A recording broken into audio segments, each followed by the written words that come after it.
The Adventures of Ermintrude by Eric Thompson. Read by Richard Wilson. Monster Day. "Today is Monster Day," said Zebedee.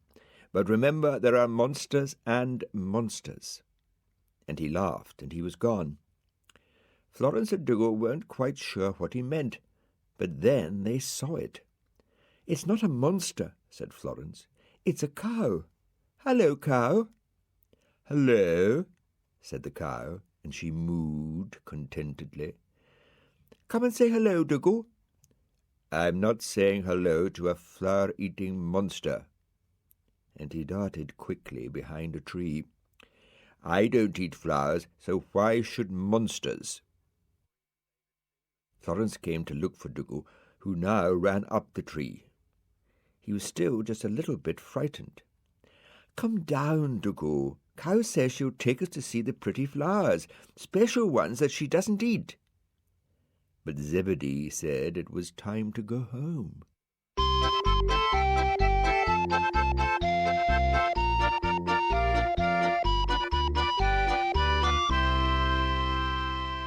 An Ayrshire Dragon.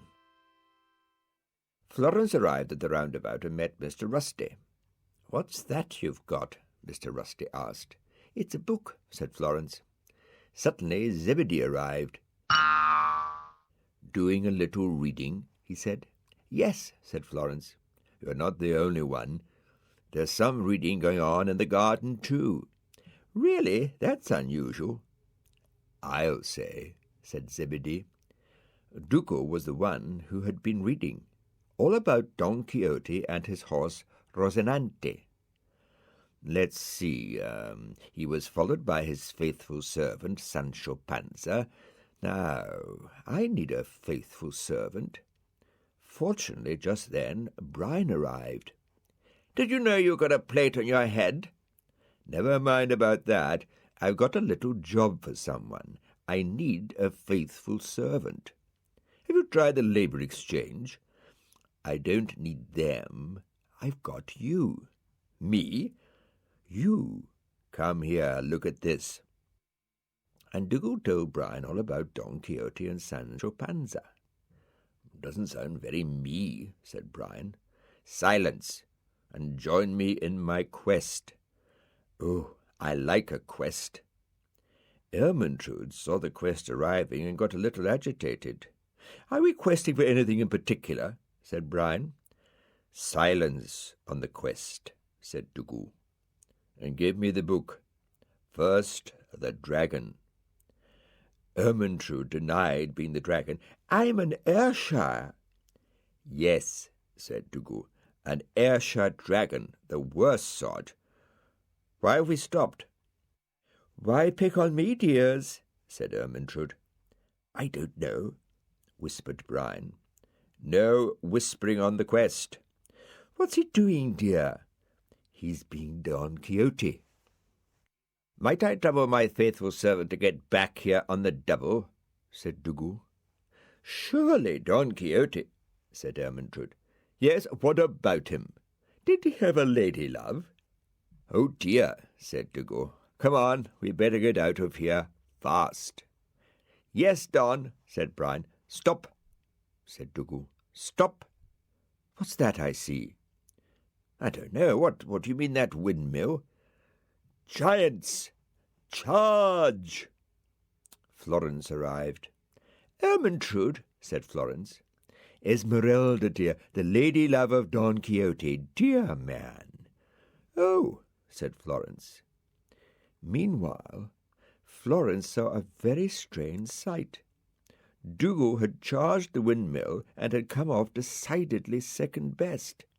"What's happened?" "It's a long story," said Brian. Oh, said Dougal. "What have you been up to, Dougal?" said Florence. "I'd rather not go into it, if you don't mind."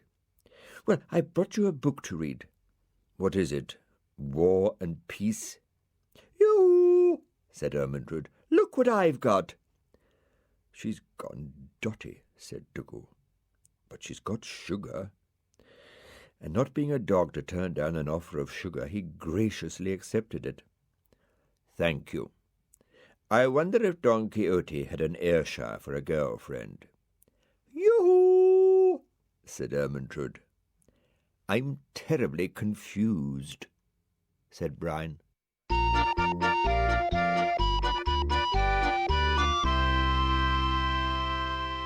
Going sailing. Dougal had built himself a yacht. It's a land yacht, the latest thing. "Oh," said Brian, "but I do need wind. Can't you huff at it?" "I'll huff at you if you're not careful, you soppy clump. Only trying to be helpful, old yotter." "Ha, that'll be the day." Meanwhile, Florence was meeting Zebedee. "What a lovely day!" "Too lovely for some people, I imagine," said Zebedee. "What do you mean?" said Florence. "Go and see." Dougal was feeling very frustrated. "Typhoons when you don't want them." "How true," said Brian. But just then, "A wind, a wind! Sorry, dears. Achoo!" said Ermintrude. "Could I trouble you for another sneeze?" said Dougal. "I'm sorry, but I think my cold's better now." "That was quick," said Brian. "I'm a tough old thing, dear." "Please try," said Dougal. "What?" "Sneezing." "Hey," said Brian, whispering in Dougal's ear. "Really?" said Dougal. "Ooh." Brian and Dougal laughed, and then Brian left. "Follow," said Dougal. "Follow, follow, follow," sang Ermintrude. Florence arrived and went yachting, while Ermintrude provided the necessary wind assistance.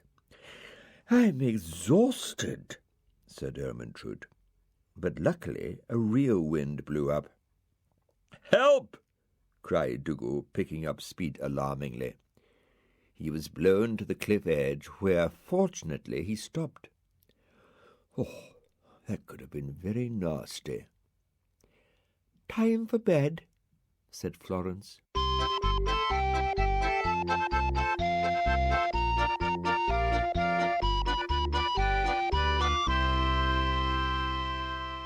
The clean-up. Dougal had decided that the garden could do with a little cleaning up. "It's like a very untidy rubbish dump here, and you don't help much either." "I don't know what you mean," said Brian. "Come here."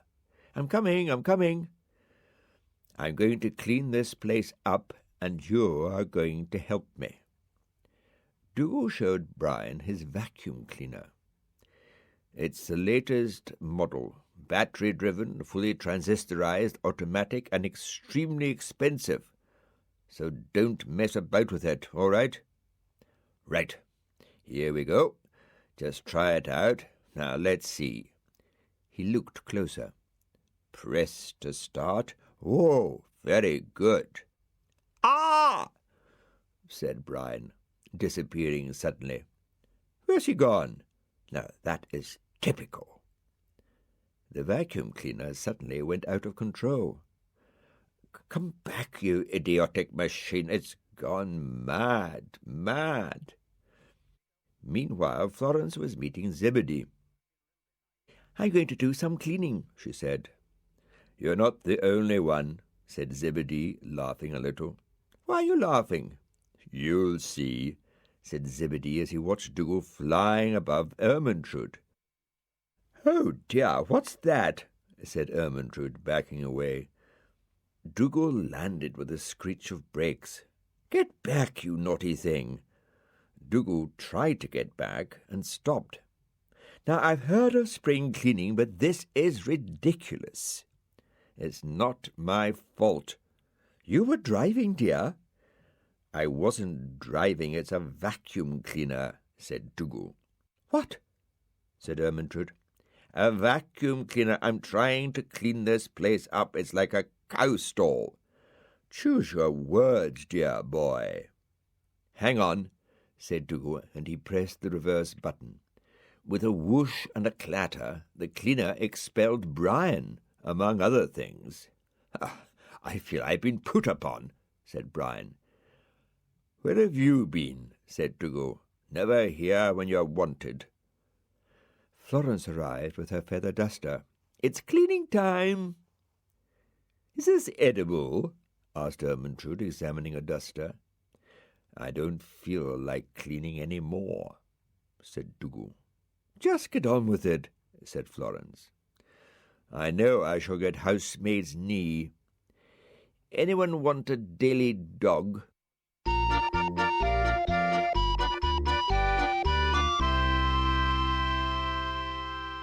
"5 miles an hour." The train had decided there was too much speeding about in the garden, so she imposed a speed limit by putting up signs that read 5 miles an hour. "That should do it," she said, reversing at speed. Ermintrude came along. 5 miles an hour, very good idea. Far too much speed about these days." The train hid behind a tree to make sure Ermintrude didn't go too fast. Brian arrived. "What's this? 5 miles an hour? I can't do 5 miles per hour. I can only do about 3, top whack. Oh, well, better have a go, I suppose." Brian made a big effort to comply. Dougal arrived. "Oh, dear, what's that pathetic little apeoth up to now?" Panting, Brian came to a dispirited stop. Still 5. Why can't they make it 3? It's unfair to snails. I shall write to my MP. "What's he doing?" thought Dougal. "What are you up to? Trying to do 5 miles per hour. Oh, really? Get on." "You're too good to me," said Brian. "I know. Are you on?" said Dougal. "Yes." "Right." And Dougal helped Brian do 5 miles an hour. Florence called to Zebedee. "I feel very energetic." "Just as well." "Really?"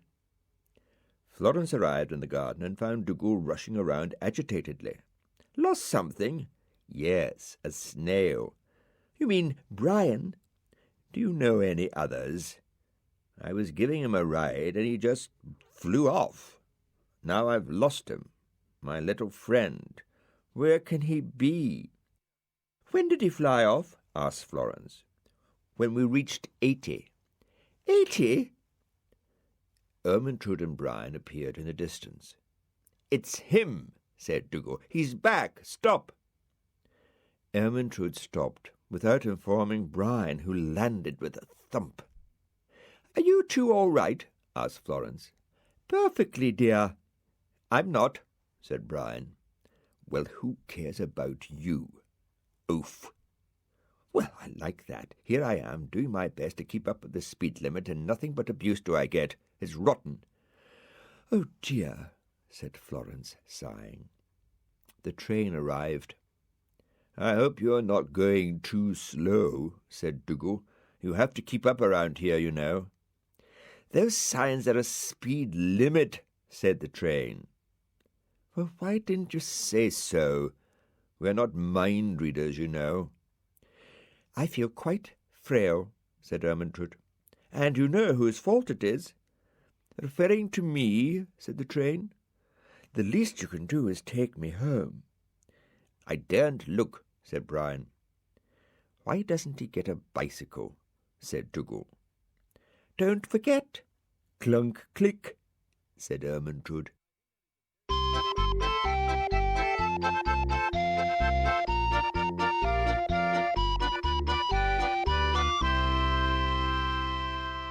A sugar mine.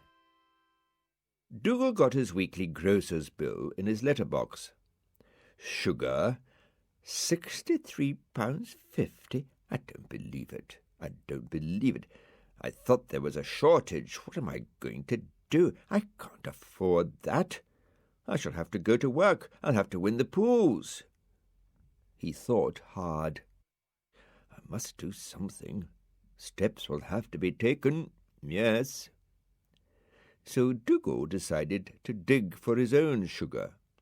Luckily, he had just the machine for it outside, and after a rather frantic manipulation of the levers, the earth mover and Dougal disappeared into a hole of their own making. "Wish me luck," said Dougal. Florence met Zebedee. "Hello," he said. "Hello," said Florence. "Would you believe it possible to spend £63.50 on sugar?" "In a year?" said Florence. "A week," said Zebedee. Brian was listening. "What is it, dear?" asked Ermintrude. "Rabbits?" "Only if rabbits sing, 'Don't go down the mine, Daddy.'" Florence arrived and wondered where everyone had gone to. "Do you think it might be an earthquake, dear?" "Hello," said Florence. Ermintrude flew gracefully up into the air with a moo and landed with a crash. Florence asked them what they were doing. "We are listening," said Ermintrude. "What?" "Listening," said Brian. "There's something going on underground," said Ermintrude. At which point a tree moved and Ermintrude disappeared. "Where's she gone?" said Florence. "I don't think," said Brian. Ermintrude's cries echoed plaintively. "Who threw that animal at me?" asked Dougal. "Not I," said Florence. "Well, someone did, and it's not funny. She landed on me. I'll trouble you to get out of my sugar mine, madam." "I'd love to, dear. Goodbye." Ermintrude leapt, whistling, out of the hole and landed with an earth-shaking crash. Dougal, alone in his hole again, gleefully continued working. "What's he doing?" asked Florence. "Looking for sugar," said Brian. Suddenly, Dougal found some. "Could you ring the government, please?" "Why?" said Florence. "I've found a sugar mine. I hope I haven't undermined the old homestead." "Dougal, you're incorrigible," said Florence. "And what?" "Hopeless." "Well, at least I won't have to pay £63.50 for sugar. Well, not till the price goes up again anyway," said Dougal.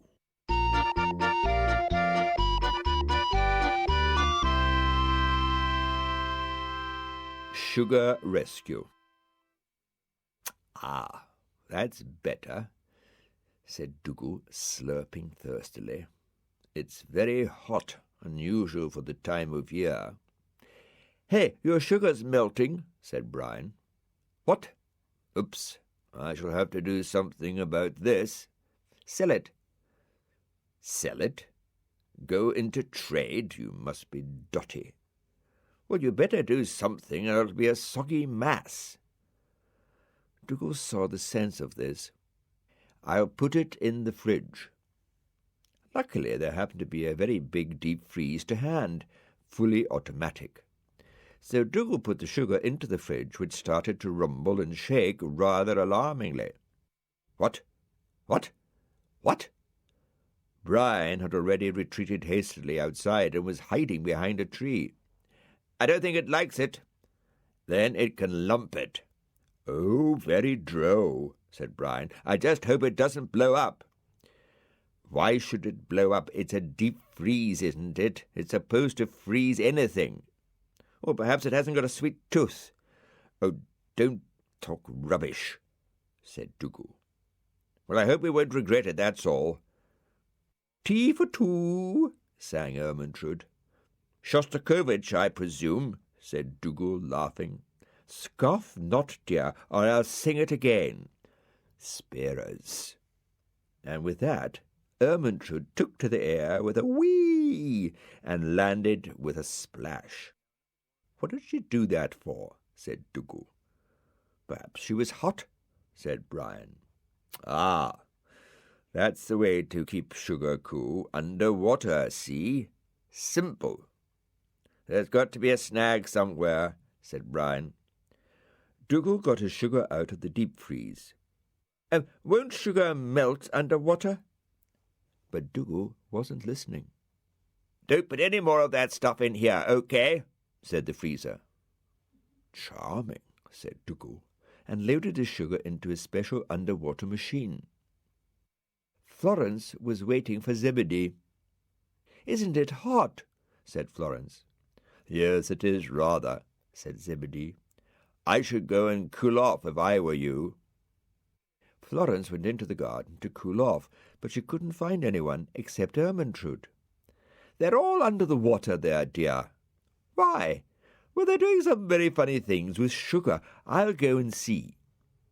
And without further ado, Ermintrude dived into the water. Dougal and Brian were cruising the water in their propelled machine and started to look for Ermintrude. "See her?" said Dougal. "No, perhaps she's turned into a mermaid." "Oh, please talk sense. Where would she put her tail?" "Oh, what's that?" "Just checking, dears," said Ermintrude as she rose to the surface. "Yes, they're here," she said to Florence, "and coming up." They arrived. "What are you two doing?" said Florence. "We're not doing anything. We've stopped," said Dougal.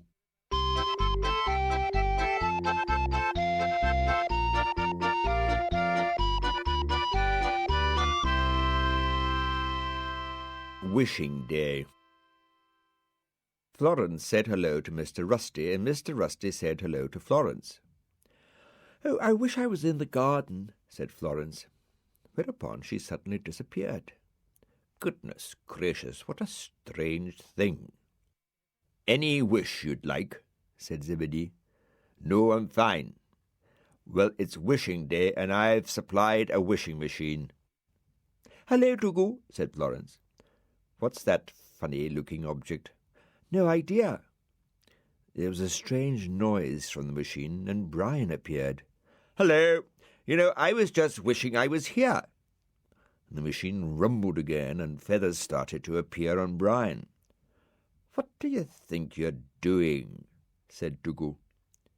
"I was just thinking," wailed Brian as he started to grow a beard. "I don't think this is funny," he said as he left. "He'll get arrested," said Dougal. The garden birds got a bit worried about Brian, as well they might. "Brian," said Mr. McHenry. "Yes?" "But you've got a beard and feathers. Did you know? What's going on?" "I wish I knew." Mr. McHenry thought and thought, possibly about the wrong thing, for with a rumbling noise, Brian returned to normal. "I'll never understand this program." Mr. McHenry wasn't too sure either, and neither was Ermintrude. There was a crash, and Mr. McHenry suddenly appeared. "I wish I had my bicycle," he said. And he had. Good heavens! "Well, moo," said Ermintrude. Dylan had wished for carrots and was so overcome he fell asleep. "Something's going on here," said Ermintrude. Florence wished for some flowers. "Why didn't you wish for something useful?" said Dougal. Brian flew happily past. He had obviously had another wish. "Now listen," said Ermintrude. "I'm right up in the air about this." And she was. "I'm not amused, dears. Now, I've no wish to complain, but—" The now familiar rumbling noise was greeted with the arrival of a surprisingly large number of carrots. Florence said the wishes were obviously getting mixed up. "Well, I wished for sugar," said Dougal. "So he got it." "That's better." But wishes can go wrong. Dougal got more sugar than he bargained for. That'll do. I said, that'll do. Yeah, that'll do." He looked at the mountain of sugar. "I feel sick," said Dougal.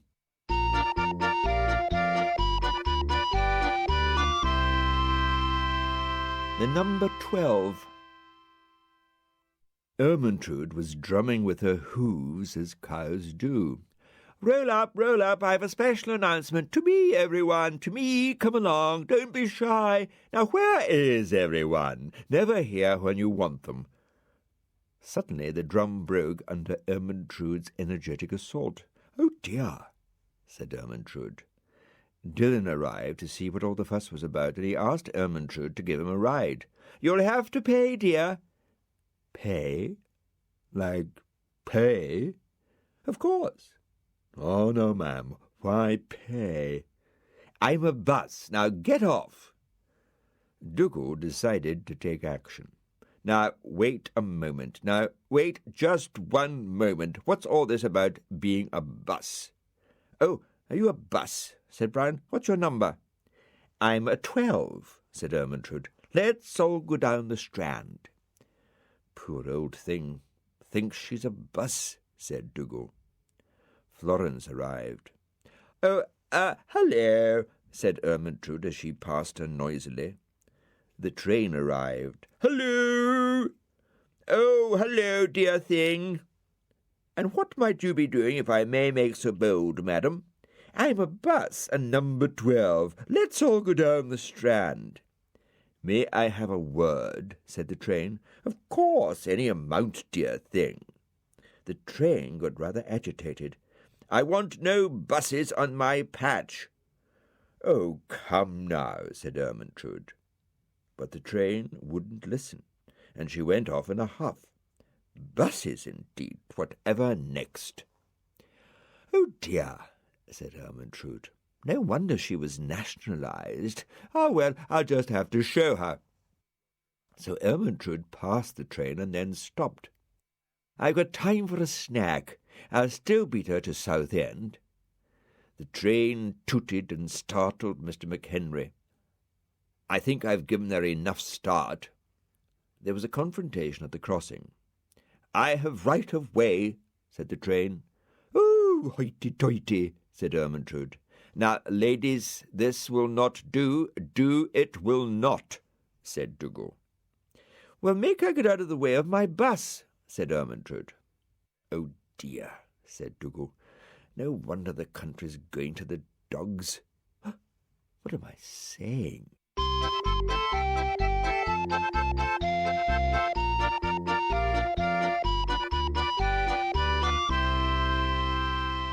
UFOs. "What are you doing, old thing?" said Brian. "Ha ha," said Dougal. "You may well ask. What is that? Is it an egg?" "The way your mind harps on food." The train arrived. "What's that?" she asked. "I've added something to make it easier," said Dougal. "Well, if that makes it easier," said the train, "I'll get back to Crewe."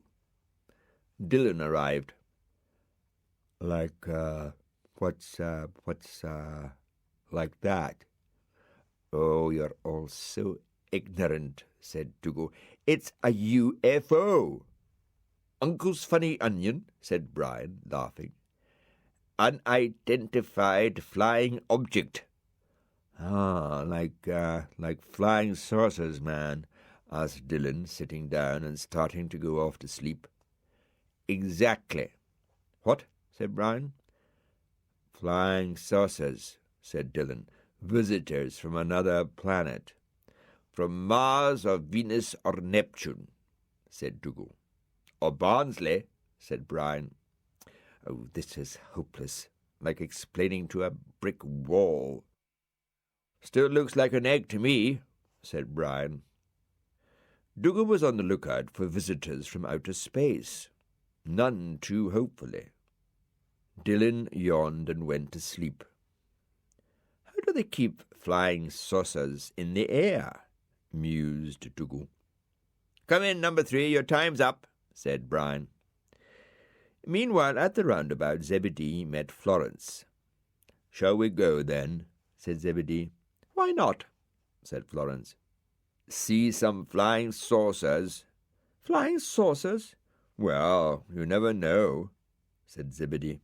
"No, you never know," said Florence. Dougal was still looking. "Where have they all got to?" "Hello, Dougal," said Florence. "Sugar?" Dougal slurped.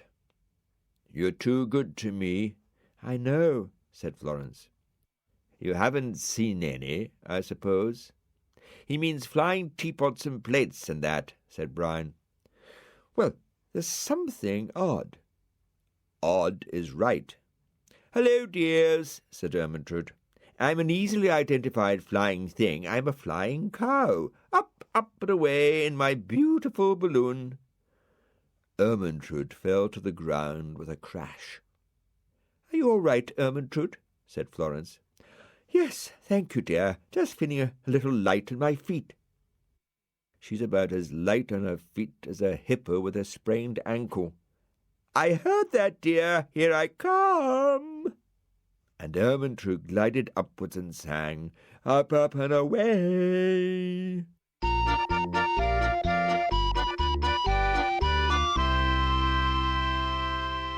Home on the range. Well now, howdy, folks. This is your friendly neighbourhood marshal, said Dougal. You, said Ermintrude. Indians, oh no. Howdy, ma'am. Howdy, dear, would you like to round me up? Certainly not. I'm a sheriff, not a cowboy. Oh, go on, said Ermintrude. So Dougal rounded Ermintrude up, just a little. Oh, is that it, dear? Florence called to Zebedee, who arrived. Hello, said Florence. Well, hello, you, said Zebedee. Shall we go? Why not? Back in the garden, Ermintrude found herself all tied up. What happened to you? Asked Dougal. Rustlers, dear, took a fancy to me. The train arrived. Toot, toot, toot, toot. Oh, am I being rescued, dear old Marshal, dear? What are you doing to that poor creature? Asked the train. Untie her at once, you cruel, heartless beast. It wasn't me, said Dougal. I don't go around tying folk up, really. Well, I think it's a crying shame, said the train. Don't worry, dear, I'll rescue you. Too kind, murmured Ermintrude. Brian and Dylan arrived. Can we, play too? What do you mean, play? Said Dougal. I like a horse, said Brian. What's it called, Wooden Top? Oh, go on, laugh, said Dougal. Never take anything seriously, do you, great clump? I'm still here, said Ermintrude. Give me time, said Dougal. I mean, we can't rush into this, you know. But I'm getting cramp in an awkward place. I'm worried about Indians, said Dougal. And he was right to worry, for the sound of drums had filled the air. Anyone want to be sheriff? Said Dougal nervously. How much? Said Brian.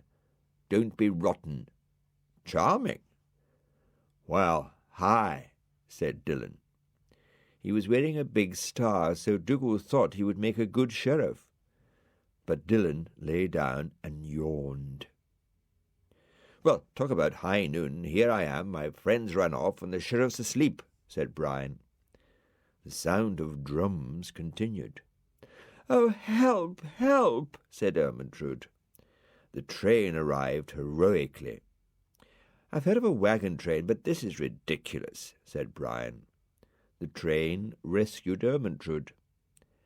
What's the matter, Dougal? Said Florence, arriving at last. Run for your life. The place is littered with Indians. Sioux. Sioux? What's she doing here? Home, home on the range, where the deer and the antelope play, said Brian.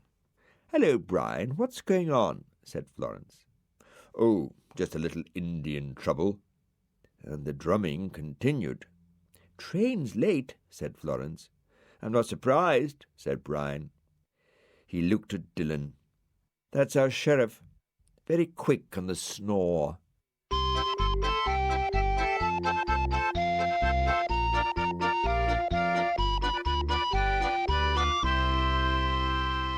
Magic sauce. Dougal had found a box, and in the box he'd found a bottle, and in the bottle he'd found a note. Magic sauce, 1 drop, and any wish will come true. Take care not to exceed stated dose. Excellent with bacon and eggs, no preservatives. Dougal wished for some sugar. And there it was. Or was it? What you got there? Asked Brian, arriving. None of your business, said Dougal, and he put the note away hastily. Oh, I wish I had something to write on. I'm so tired. Well, I may be able to help you there. Ooh, said Brian.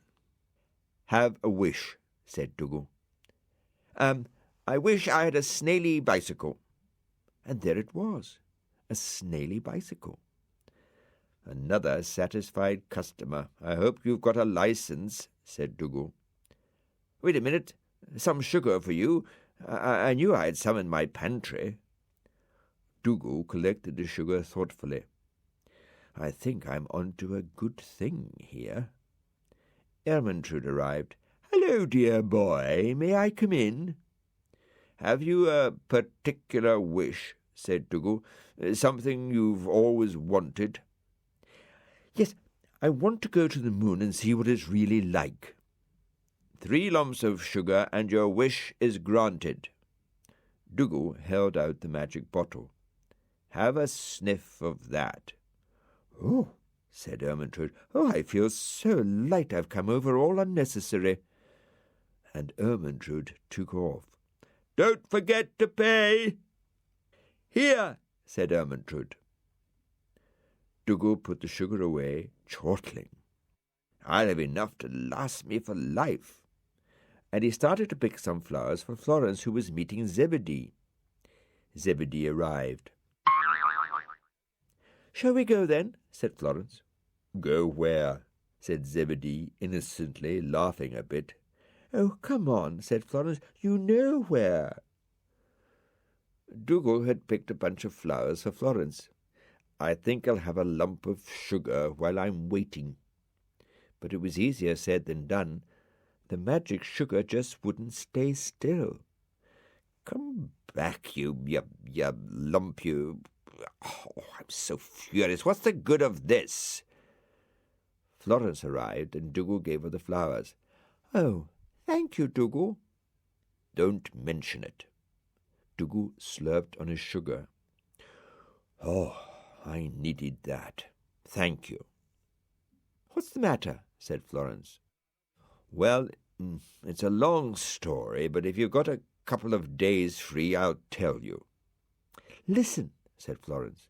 What? Said Dougal. They heard the noise of a rocket, and Ermintrude and Brian flew past. Hello, dear, said Ermintrude.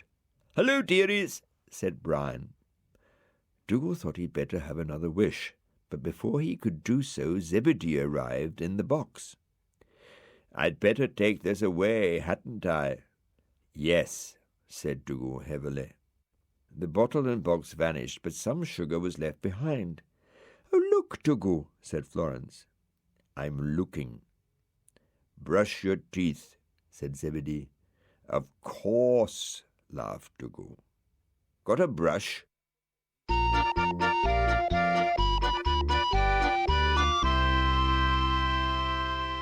Jumping competition. Are you following me, Snail? Because if you are, cease, said Dougal.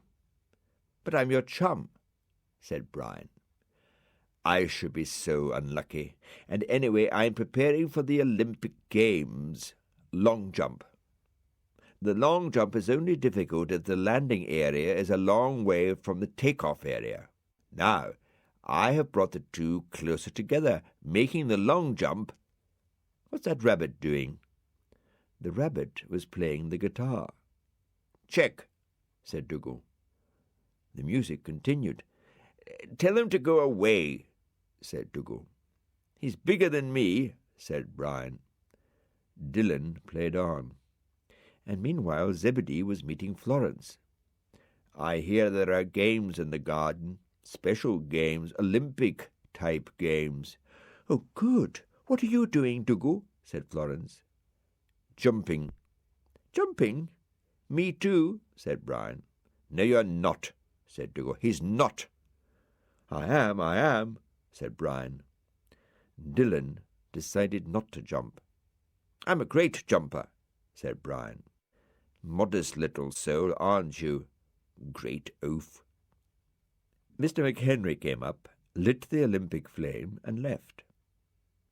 I'm glad everyone's taking so much interest, shouted Dougal. So Mr. McHenry came back. That's all right, he said. Can't we start? Said Brian. You need a start, said Dougal, laughing. Then he spotted the seated Dylan preparing to play the Olympic fanfare. I presume nothing I do or say will stop you. And he was right. Dylan played the fanfare, got up, and left. Perhaps we can get on now, said Dougal. And he showed Florence the Olympic medals for the long jump and the winner's rostrum next to the Olympic house. It's all very epic, said Brian, but what about a bit of jumping? Oh, yes, said Dougal. His idea of making the long jump easier impressed Florence very much, and she applauded as Brian stood ready on a springboard. All suitably agog, said Brian. He sprang noisily off the board and landed with a thud. A new British record, I think, for snail leaping, said Brian.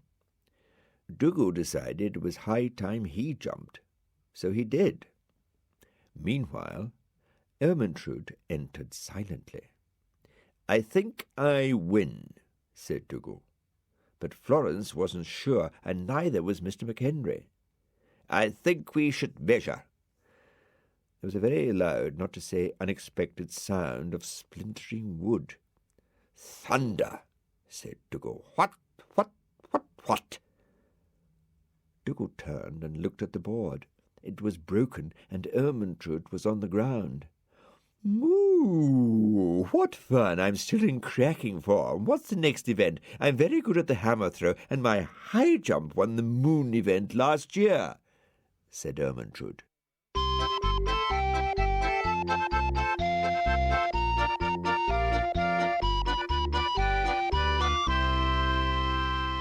The rainbow. Florence was calling on a part of the garden she'd never seen before, accompanied by Dougal. Lovely, isn't it? Bit chocolate boxy, if you ask me. You're so difficult sometimes, said Florence, getting a bit huffy. Oh, getting a bit huffy, aren't we, Miss Huff? Oh! They came across some new flowers. I'm a bit cold, said Florence. Cold? Said Dougal. I'm called Icy Daisy, said the flower. Dougal sniggered. Dougal, hissed Florence. Well, Icy Daisy. Icy by name and icy by nature, said the flower. I can change in a flash, so pick me if you dare. The flower changed colour. Oh, we wouldn't do that, said Florence. Why not? Said the flower. Because you told us not to, that's why. And Florence sat down. Dougal laughed. Florence looked at the trees dreamily. 6:15 and not a bone boiled, said Dougal. He passed the flower. Icy Daisy, said Dougal, laughing. Come on, up, up. Oh, all right, Dougal, said Florence. Call again, said Icy Daisy. You do meet some funny ones, said Dougal. The two of them walked on, wondering what else they might meet. And here's another coo, said Dougal to the totem pole, for such it was. Whatever next, said Florence. It'll talk. Watch it, Buster, said the totem pole. Told you, said Dougal. The totem pole puffed on a pipe. That'll stunt your growth, said Dougal. Pipe of peace, said Florence. Correct, pale-face, said the totem pole. "Pale-face," said Dougal, laughing. Dougal and Florence left the totem pole. "I've never been called a pale-face," said Florence. "Well, you have now. Come on, Minnie-ha-ha. Why do we keep doing these turns? Pale-face." "Well, you have got a pale face," said Dougal. "Yes, I know, but pale-face." They met Ermintrude browsing. "I don't think I can stand it," said Dougal. "Been at the flowers again, haven't you?" "I haven't," said Ermintrude. "Oh, you fibber." "Oh, a couple fell into my mouth, that's all." "Oh, Ermintrude," said Florence. "She's past saving," said Dougal. "Can I help it if the flowers mix themselves up with the grass?" Dougal had to have some sugar to keep up his strength. "By the way," said Ermintrude. "Yes," said Florence. And then she saw. The rainbow was missing another colour. "We might have known," said Dougal. "It's that cow, that's who it is. She can't resist greenery, and put a bit of yellow in and she'll slurp it all. True or false? True or false?" He paused to get back his breath. "It's come to a pretty pass when your rainbows get slurped away by herds of cows, really," said Dougal. "There's only one," said Florence. "Just little me," said Ermintrude. "Oh, I love a leaf more than life."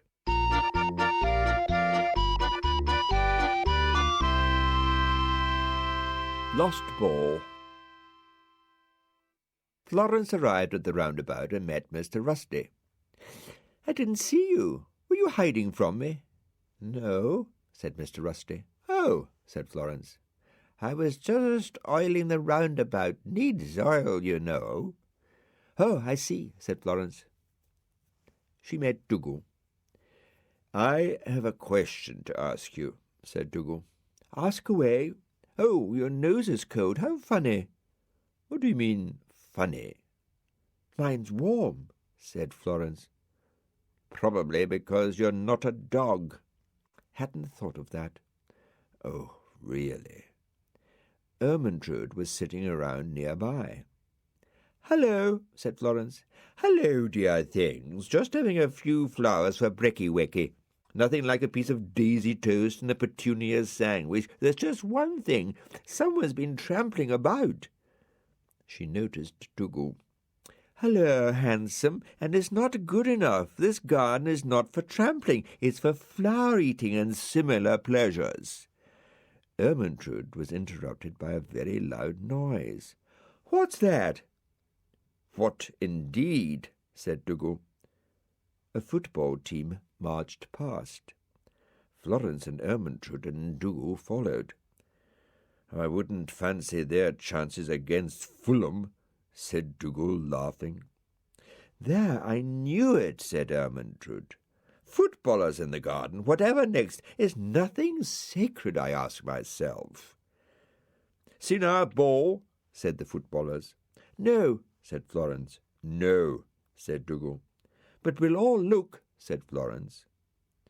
"I'm not condoning garden trampling," said Ermintrude. "She can talk," said Dougal. Florence looked for the ball. "Come on, Dougal. I wonder what it's like." Round. The team practised without a ball. "Can't find it," said Florence to the team. Mr. McHenry arrived. "What have you got there?" said Florence. "Something you might find useful. Have a look." Mr. McHenry passed Florence a parcel, and it was something very useful, for when Florence unwrapped the parcel she found, surprisingly, a football. "Thank you," said Florence. "Happy now," said Dougal. And they were. "Bit late for the World Cup," said Mr. McHenry.